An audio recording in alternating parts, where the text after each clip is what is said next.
Assalamualaikum warahmatullahi wabarakatuh. Salam sejahtera bagi kita semua. Shalom, Om Swastiastu, dan Namo Buddhaya. Perkenalkan, nama saya Muhammad Bukhari Al-Aziz. Saya jurusan Psikologi Universitas Bosowa dengan NIM 4525091319. Di sini saya akan menjelaskan 10 karakter unggul yang dibutuhkan generasi muda bangsa Indonesia part 2 dan poin-poin penting serta definisi, manfaat, dan cara menumbuh kembangkan karakter tersebut. Menurut riset yang saya dapat dari beberapa kalangan dan menurut pribadi masing-masing, ada banyak penjelasan dari mereka dan termasuk saya pribadi akan menjelaskan karakter unggul yang dibutuhkan generasi muda bangsa Indonesia.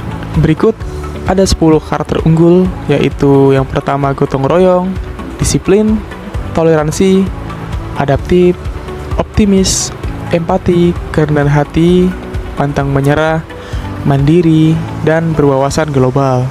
Yang pertama, gotong royong. Definisinya adalah sebuah semangat bekerja bersama secara sukarela dan tanpa pamrih untuk mencapai tujuan bersama. Ini adalah kolaborasi sosial yang mengakar dalam budaya Indonesia.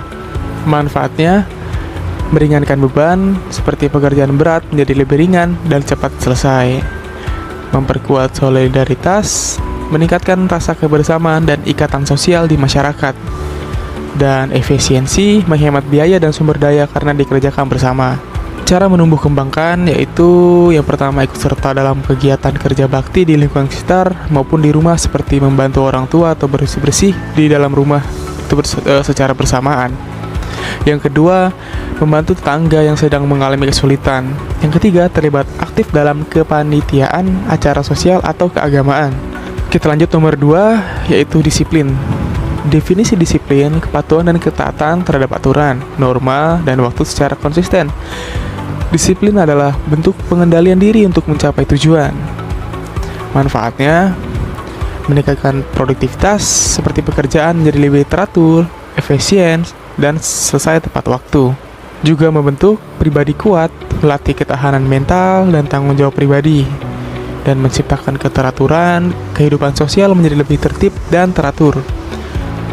Cara menumbuh kembang disiplin adalah yang pertama, membuat jadwal harian dan berkomitmen untuk menepatinya, dan juga memulai dari hal kecil seperti bangun pagi atau tidak menunda pekerjaan. Dan yang terakhir, memberikan penghargaan pada diri sendiri saat berhasil, disiplin, dan sanksi saat melanggar. Yang ketiga adalah toleransi. Definisi toleransi, sikap saling menghormati dan menghargai adanya perbedaan pendapat, kepercayaan, suku, dan budaya tanpa memaksa kehendak sendiri, karena toleransi adalah hal penting dari setiap manusia untuk dimiliki. Manfaat toleransi yaitu menjaga persatuan, mencegah terjadinya konflik sosial dan perpecahan bangsa, dan menciptakan kerukunan kehidupan bermasyarakat menjadi damai dan harmonis.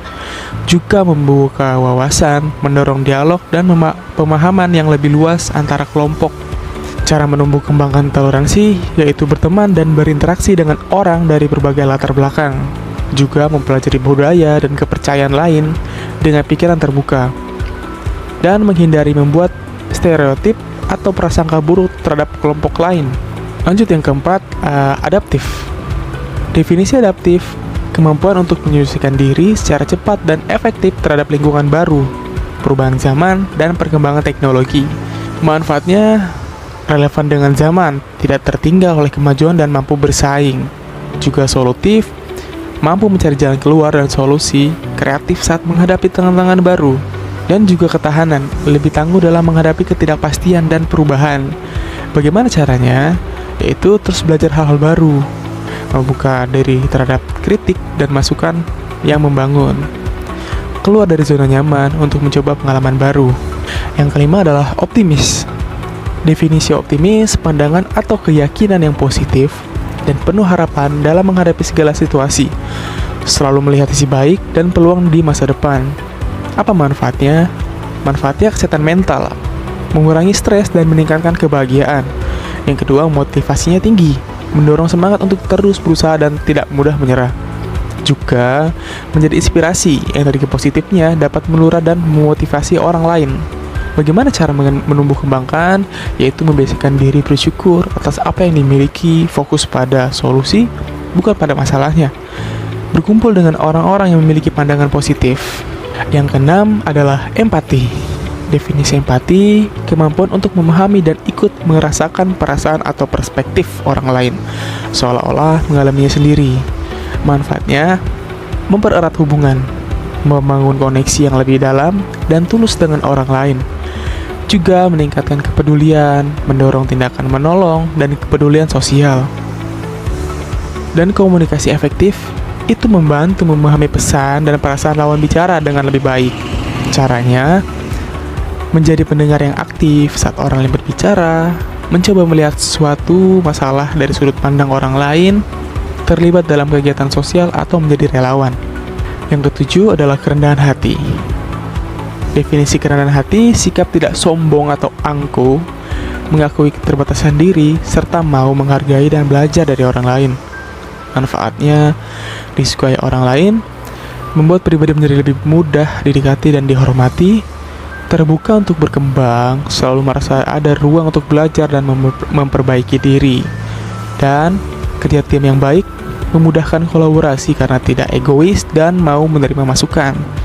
Cara menumbuh kembangkan, yang pertama mengakui kesalahan dan meminta maaf jika berbuat salah. Memberikan pujian yang tulus atas pencapaian orang lain. Juga menyadari bahwa selalu ada orang yang lebih atau lebih hebat dari kita.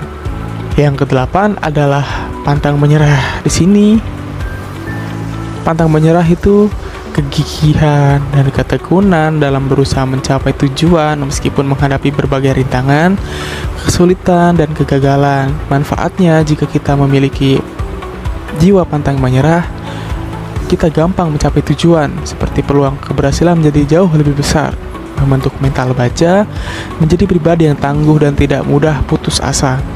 Bagaimana cara menumbuhkan sifat ini? Yang pertama adalah menetapkan tujuan yang jelas dan realistis, memandang kegagalan sebagai bagian dari proses belajar.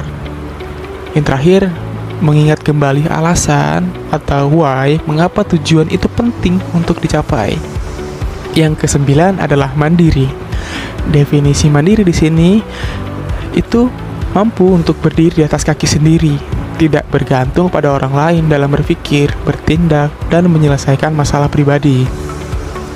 Manfaatnya, jika kita bisa mandiri, yang pertama adalah kepercayaan diri, meningkatkan keyakinan pada kemampuan diri sendiri, cepat mengambil keputusan, mampu menganalisis sesuatu dan memutuskan tindakan secara independen, dan juga tidak membebani orang lain, meringankan beban keluarga atau lingkungan sekitar.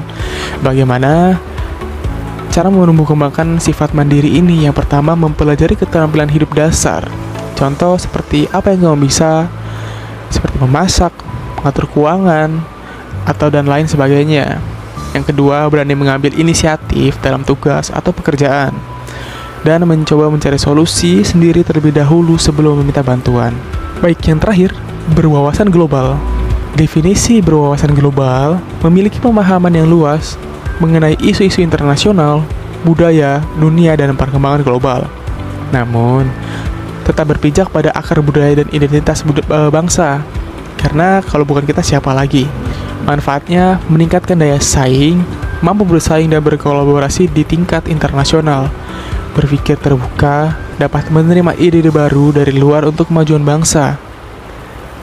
Duta bangsa dapat memperkenalkan Indonesia secara positif di kancah dunia. Bagaimana cara menumbuh kembangkan sifat ini? Yang pertama, mempelajari bahasa asing. Itu yang terutama. Yang kedua, mengikuti berita dan berkembangkan isu-isu internasional. Dan yang terakhir, berinteraksi dengan orang dari negara lain, baik secara langsung maupun dari teknologi atau game. Oke guys, segitu dulu ya untuk video kali ini. Semoga kalian suka dan videonya bermanfaat ya.